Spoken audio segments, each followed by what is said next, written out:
Bien, de nuevo incorporémonos. Por favor.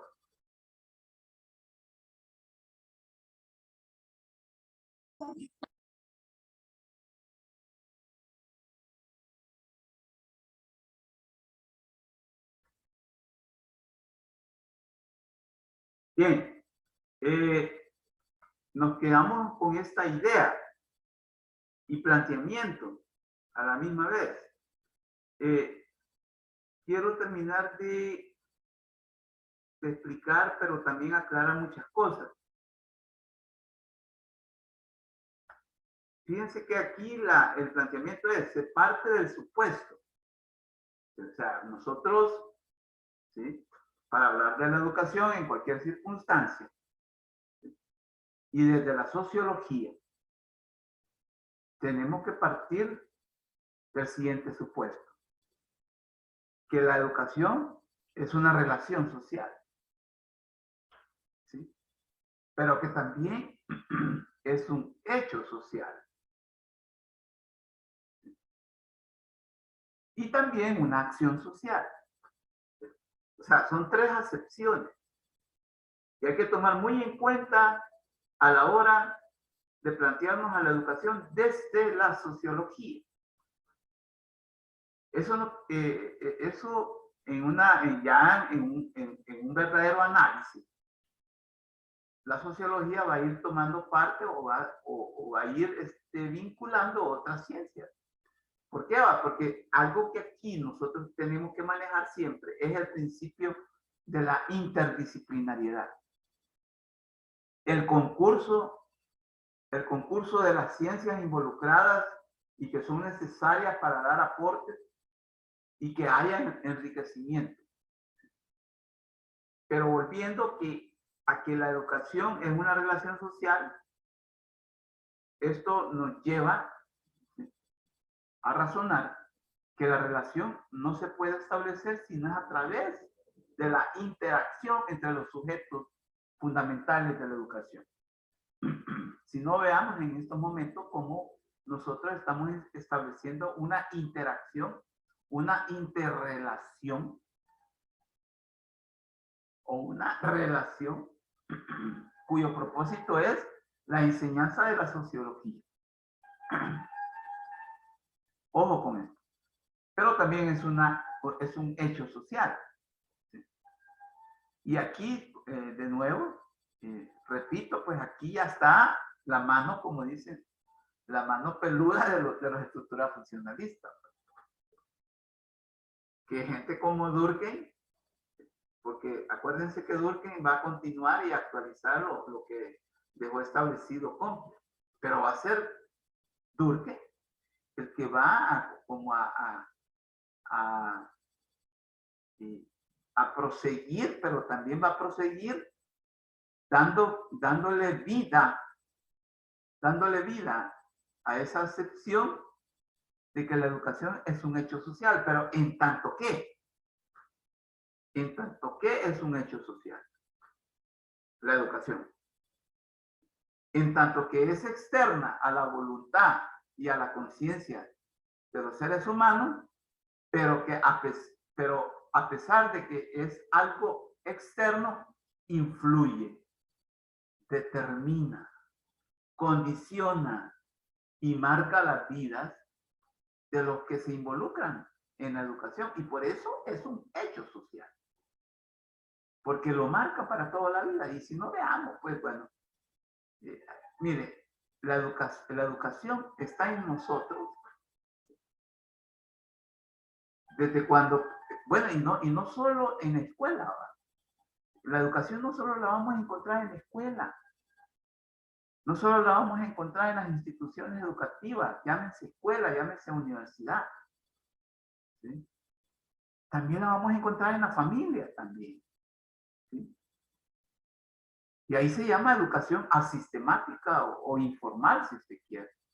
Y la vamos a encontrar en otros sitios, en el lugar de trabajo, por ejemplo, ¿sí?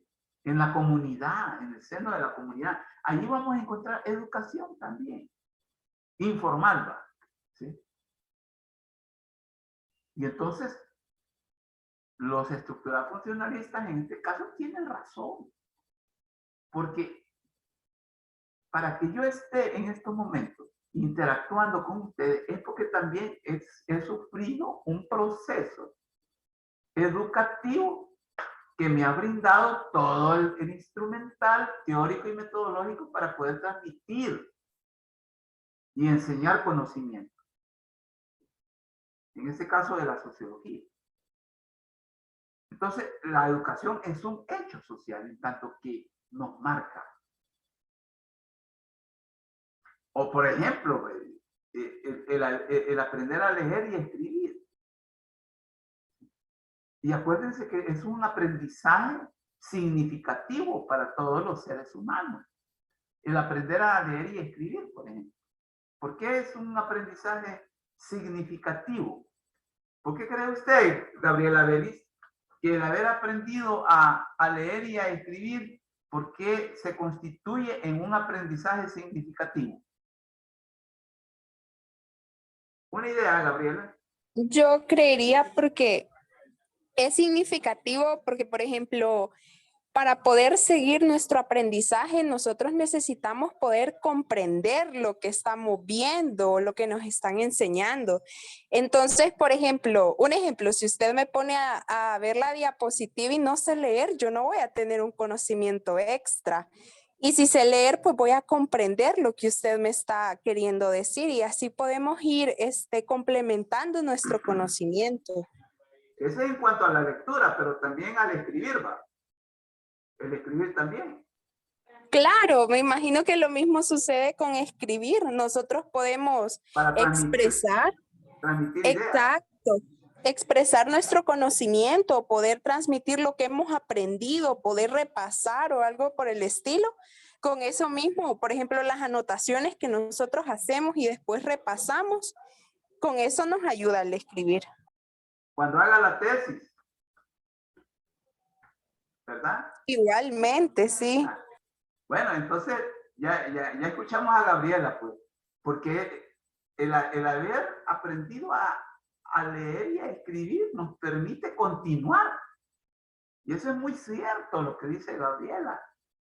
Nos permite continuar, pero no solo nos permite continuar con el proceso educativo o de educación, sino que nos permite también comprender las ideas, ¿sí? Y no solo comprender las ideas, sino que aplicar esas ideas. ¿Sí? Ojo con eso. Comprender ideas, pero también aplicar ideas. Y esto de aplicar ideas nos puede llevar incluso que el aplicar las ideas, o sea, ponerlas en práctica, ¿va? Pueda significar que esa práctica nos lleve a reafirmarlas o a rechazarlas. Imagínense qué complejo es esto. ¿Sí? Porque, por ejemplo, como dice Gabriela, usted leemos la diapositiva y si no pudiésemos leer, no pudiéramos comprender. Algo que es muy cierto. Pero también esa comprensión nos va a llevar también a la aplicación. Entonces, ¿qué tan cierto es lo que dice esta diapositiva, verdad? ¿Qué tan cierto? Y eso solo lo puede lograr un proceso de investigación, obviamente. Entonces, la educación como relación es el resultado de un estrecho vínculo con el problema. Y entonces nosotros reafirmamos esta noche que la educación es una relación porque miren lo que estamos haciendo. ¿Sí? Imagínense, estamos interactuando, nos estamos relacionando. Ah, pero es un hecho social. Es un hecho social porque influye grandemente en nuestras vidas. Y para siempre. Y por eso es que también, cuando yo pregunté ¿Por qué el haber aprendido a leer y escribir es un aprendizaje significativo? Porque nos sirve para toda la vida también. Mire, todo lo que aprendemos y que nos sirve para toda la vida, mire, eso es también así, a grosso modo, un aprendizaje significativo. Así como el caminar, ¿va? ¿Sí? Así como el hablar. Y el aprender a hablar y a caminar, no necesariamente tenemos que ir a la escuela, ¿sí? Sino que aprendemos a hablar y a caminar en forma informal o de manera informal. Es propio de la educación informal, ¿sí? Y es también aprendizaje significativo, porque ¿qué pasaba si yo no hubiera aprendido a andar? O ustedes. Y no digamos a hablar, ¿sí? A articular, el lenguaje articulado.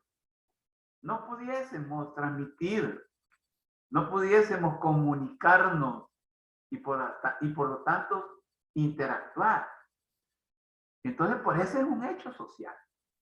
¿Sí? Por el significado, el peso del significado. ¿Sí? Por eso es un hecho social también la educación. Igual que otros aspectos de la vida, son hechos sociales. Por ejemplo, la cultura es un hecho social. La cultura. ¿Sí? Por ejemplo, la comunicación es un hecho social. También. La religión. Ojo, la religión es un hecho social quizás de los más destacados. La religión. Fíjense que con y hablando de Durkheim, de este sociólogo, estructura funcionalista por excelencia, él le importó mucho el fenómeno religioso. Y ustedes pueden indagar esa importancia capital que le dio Durkheim al fenómeno religioso. ¿Por qué? Bueno, en primer lugar, es un hecho social. Porque bueno, yo tengo, sí, tengo una creencia, profeso una creencia. ¿Sí? ¿Y usted, Gabriela, profesa una creencia también? Perdón, le escuché trabado. Vaya, estamos hablando de que la educación es un hecho social, pero también otros aspectos de la vida humana constituyen hechos sociales. Por ejemplo, la religión. Y entonces, ¿por qué la religión es un hecho social? Porque también influye grandemente en nuestras vidas en tanto que creemos o profesamos una creencia. Y yo me atrevo a decir, sin temor a equivocarme, que usted profesa una creencia religiosa. Sí, sí. Yo, Adelante. bueno, según nos explicaba usted la primera clase, yo estaba equivocada, pero hoy tengo claro de que practico una espiritualidad que es la cristiana. Más no le soy sincera, no practico ninguna religión. Ok. De acuerdo, Gabriela. Y aplaudo, ojo, aplaudo esa diferencia que haces. Créemelo. Créemelo que me has impresionado porque has discernido. Y tú sabes que esta palabra discernimiento es muy común, por ejemplo, en la Biblia. En la Biblia se usa mucho la palabra discernimiento, o en el Evangelio. Y créeme que aplaudo lo que acabas de decir, porque la espiritualidad no es lo mismo que religiosidad. Ahora bien, allá afuera, mucha gente anda equivocada y creen que son lo mismo. Y creen que como son lo mismo, basta con ir a la iglesia o al culto el domingo. Y con eso ya estamos bien con Dios. Creemos que ya estamos bien con Dios. Y no es cierto. Si no, miren cómo Gabriela en una forma simple, sencilla, escueta, nos acaba de hacer el discernimiento. Entonces vean, la religión para Durkheim es un fenómeno social, ideológico, que influye grandemente en la vida de los seres humanos. Y algo que él le importó mucho porque lo admiraba sobre la religión, es que la religión como que logra agrupar, ¿sí? Agrupar a los seres humanos. Y es cierto, ¿sí? Es cierto.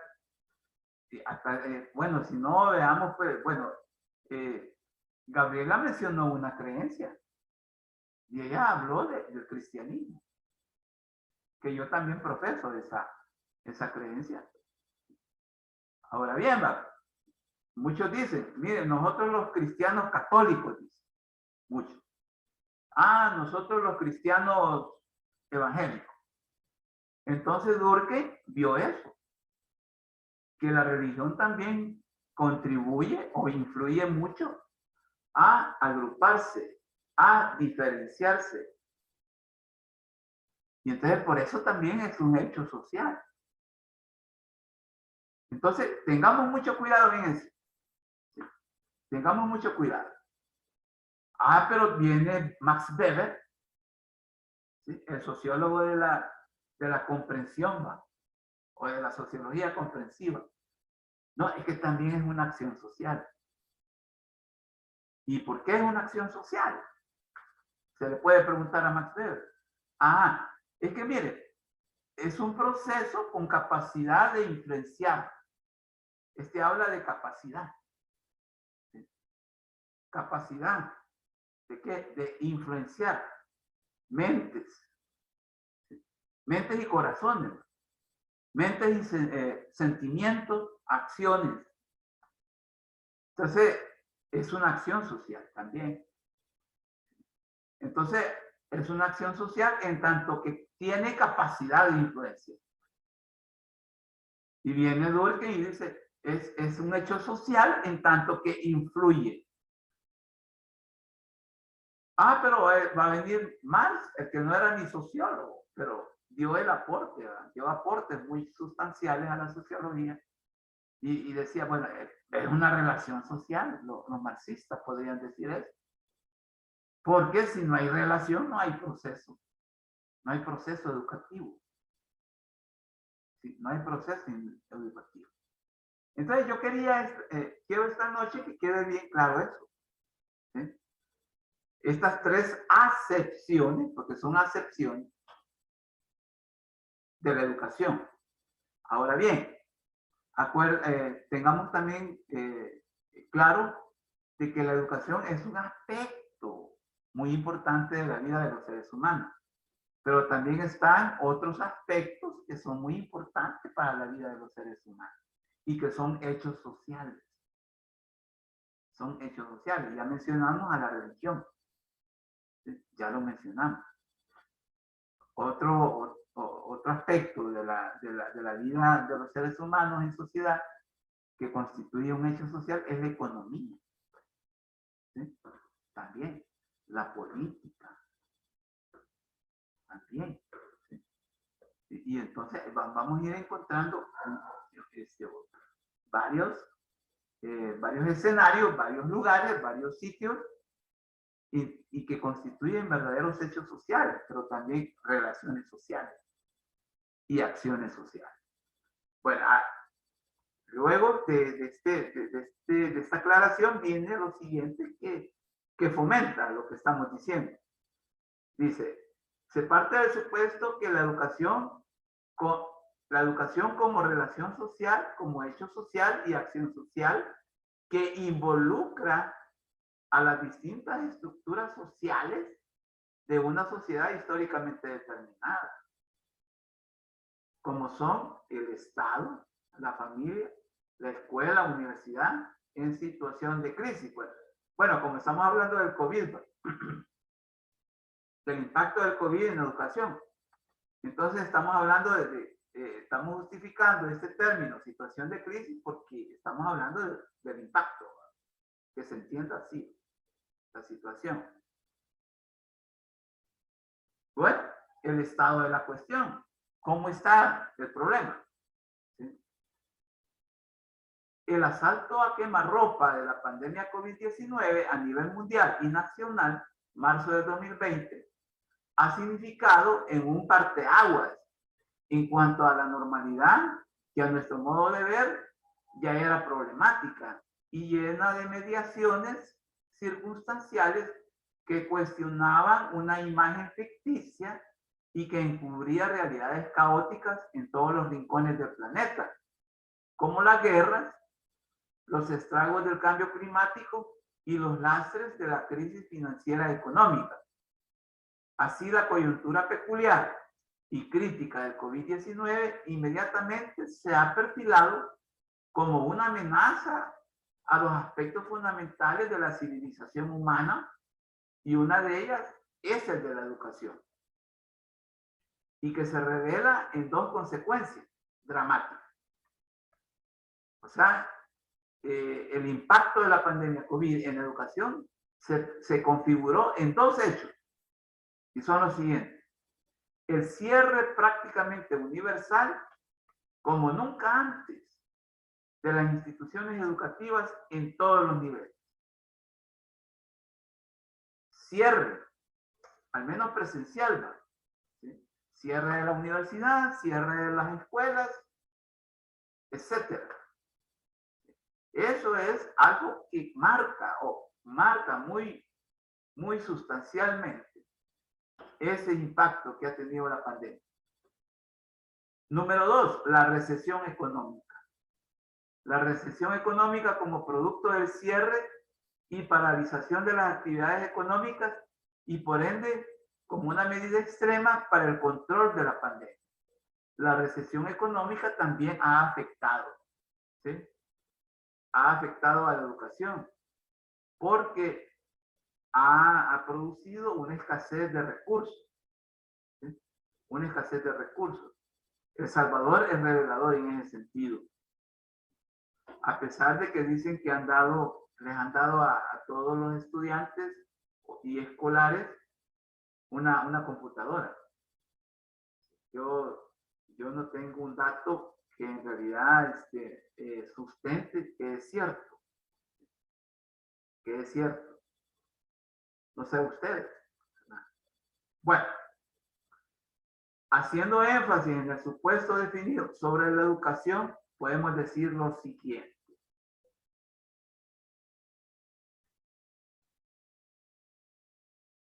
El contexto histórico-social de la formación económica y social salvadoreña antes de la irrupción de la pandemia COVID-19 venía configurando coyunturas que ya vislumbraban una inestabilidad política y una relación tirante entre el órgano ejecutivo, ¿sí? Entre el órgano ejecutivo o gobierno de Bukele y la organización y el órgano legislativo, y estos dos conformando escenarios planteando requerimientos de inconstitucionalidad a la sala de lo constitucional del órgano judicial. Este es el ambiente que se vivía antes de la pandemia y en los primeros meses del año y prácticamente todo el año pasado. El momento político de la pandemia, podríamos decir eso. Un estira y encoge entre el gobierno y la Asamblea Legislativa. ¿Recuerdan ustedes eso? Me imagino. Y vinculando al sistema judicial en cuanto a los decretos de emergencia, etcétera, etcétera.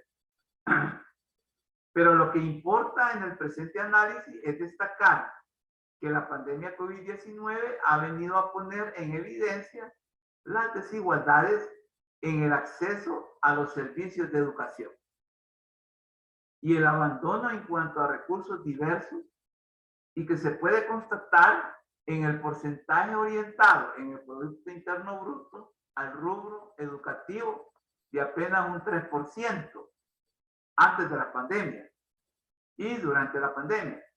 Hoy se dice que tenemos ya el 5%, ha aumentado. Así como el daño infligido e irreversible hoy por hoy al tejido económico y productivo, producto de decretar el cierre total de la economía y la promulgación de una cuarentena domiciliar obligatoria, haciendo retroceder y contraer a la economía en menos 7.9%. Es lo que estábamos hablando en la clase anterior y en el tema anterior. Tiene que ver mucho, ¿sí?, también con la educación. Por todo lo anterior, cabe destacar el daño y las implicaciones colectivas, precisamente a las clases populares y clases medias en cuanto al empleo e ingresos. Imagínense aquí desde la sociología estamos nosotros identificando a los sectores vulnerables de ese impacto de la pandemia COVID-19 en educación. Yo considero, ¿sí?, considero que ustedes han sentido como estudiantes, ¿sí?, como estudiantes han sentido, no sé, la diferencia del trabajo presencial al trabajo virtual.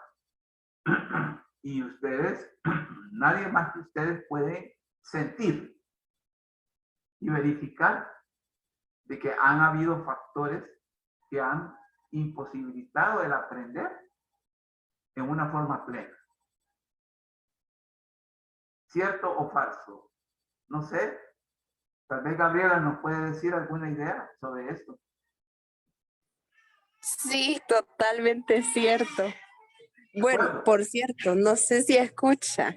Mira, nosotros en nuestro hogar, lo que sentía yo que me afectaba bastante para el aprendizaje en un momento es que nosotros somos 5 en mi familia y los 5 estábamos en la casa, los 5 trabajando, a veces 3 en reuniones. Uno hablaba, el otro también, uno no dejaba oír, el otro que cállate, y así pasábamos. De que uno se iba a su cuarto, pero que mucho calor de regreso y así. Entonces siento yo que más que todo las distracciones existen bastante y la interrupción al estar varias personas en un solo hogar. Y eso siento yo que dificulta bastante el concentrarse y el aprendizaje, pues. correcto, tiene mucha razón. Entonces, estamos en una situación complicada todavía, porque Gabriela, creo que tú estás haciendo un testimonio de cuando comenzó el problema, ¿sí?, que es todo el año pasado, el 2020, ¿no?, pero también este año 2021. Entonces ya son 2 años, cronológicamente hablando, de que han habido dificultades del aprendizaje. Por eso es que más adelante vamos a plantear la idea de que han habido factores de la enseñanza y del aprendizaje que han sido descuidados, ¿sí?, por no decir abandonados, y que han dificultado que el proceso de enseñanza-aprendizaje se desarrolle con todo el rigor necesario que requiere. ¿Sí? Gracias por tus ideas, por tu testimonio, Gabriela. Bien, es necesario que veamos esto.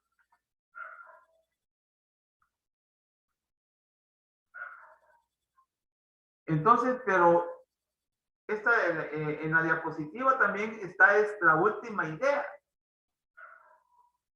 que nosotros desde la sociología tenemos que enfatizar y hacer hincapié, que es un problema complicado. Por todo lo anterior, cabe destacar el daño y las implicaciones colectivas. Y es lo que acaba de hablar Gabriela. Gabriela nos acaba de hablar de los daños y de las implicaciones colectivas. El no poder, pues, establecer una concentración para el aprendizaje, debido pues a que la familia pues es algo numerosa, 5 personas. Precisamente en las clases populares y en las clases medias, en cuanto también al empleo y a los ingresos. Aquí ya estamos hablando de un razonamiento sociológico del problema, en tanto que quienes han sido los afectados han sido las clases populares y las clases medias. Las clases acomodadas no han sido afectadas, no lo han sido. Ojo con eso. Al menos en la forma de cómo han sido afectadas las clases populares. Bueno, pero ¿por qué estamos planteando esta situación? Porque la educación es un eje transversal de la vida. ¿Qué es un eje transversal? Que está presente en todos los aspectos de la vida y durante toda la vida. Esa es la transversalidad de los distintos aspectos de los seres humanos. Por ejemplo, el comer es una acción transversal. El respirar, ¿sí? Es un eje transversal también. El respirar, el ver, es un eje transversal. Pues porque dura, ¿sí?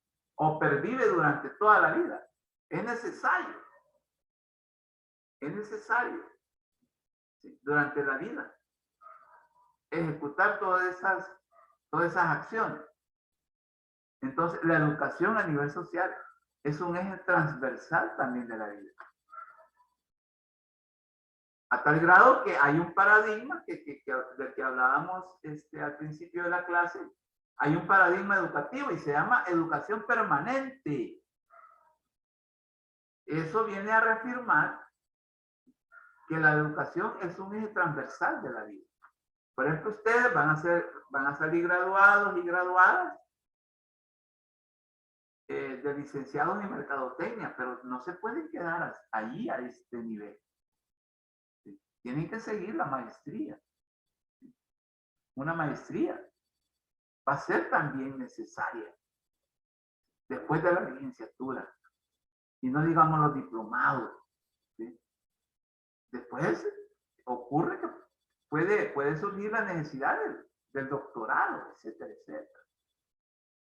Porque esa es la dinámica que se nos está presentando en una educación permanente. Entonces, a tal grado que ahora en las universidades y en las escuelas, los departamentos de educación deberían de llamarse departamento de educación permanente. Así que, ¿pero qué es eso de un eje transversal de la vida? ¿Por qué la educación es un eje transversal de la vida? Y podemos decir lo siguiente. Al momento de hacer este análisis preliminar, abril del 2021, o sea, este análisis lo hicimos en abril de este año, es ineludible la socialización de conocimiento y experiencia por parte de las sociedades a nivel mundial y nacional del contexto pandémico. Y en la educación se ha evidenciado una transformación en cuanto a la modalidad del proceso de enseñanza-aprendizaje y los factores que involucra dicha vinculación. Lo que decía Gabriela. Sí, la modalidad, pues, vino a afectar mucho los factores del aprendizaje. Y es lo que ella aducía en cuanto a cómo ella experimentó y ha estado experimentando en la casa el proceso educativo. Las circunstancias y oportunidades para la adopción de iniciativas para estar a la altura de una situación inédita. Los factores que involucra dicha vinculación, ¿va? O sea que para estar a la altura de las circunstancias, se han tenido que adoptar también, pues, se han tenido que adoptar, pues, medidas para estar a la altura de la situación. Supuestamente, la educación virtual, ¿sí?, va orientada en eso. Porque es la única forma, la única modalidad que nos queda frente a la imposibilidad de estar virtualmente. Entonces, estar presencialmente, perdón. Entonces, la virtualidad se nos presenta como la única alternativa. Y al haber experiencia y al haber conocimiento, eso nos tiene que ayudar a que nos adecuemos en una forma mucho más óptima y mucho más adecuada a la hora de efectuar este proceso de enseñanza-aprendizaje. ¿Sí? Entonces, tenemos que adoptar iniciativas para estar a la altura de la situación inédita. O sea que como nunca antes. Eso es inédito. Han hecho de la educación el nivel de la realidad más revelador. Revelador de esa situación, de ponernos a la altura de las circunstancias. Incluso que de la economía también, ¿verdad?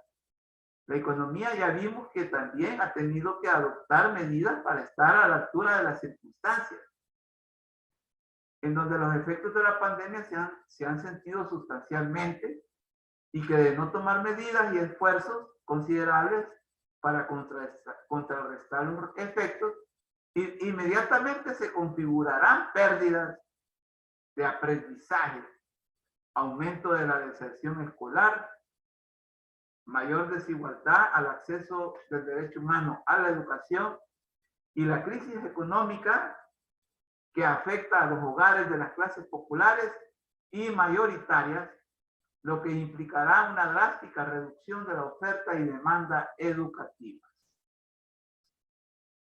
Es una situación difícil, porque en realidad ha habido unos efectos inmediatos. Y esos efectos inmediatos, como ya lo mencionó Gabriela en su experiencia, se han visto en el aprendizaje. Se han visto en el aprendizaje.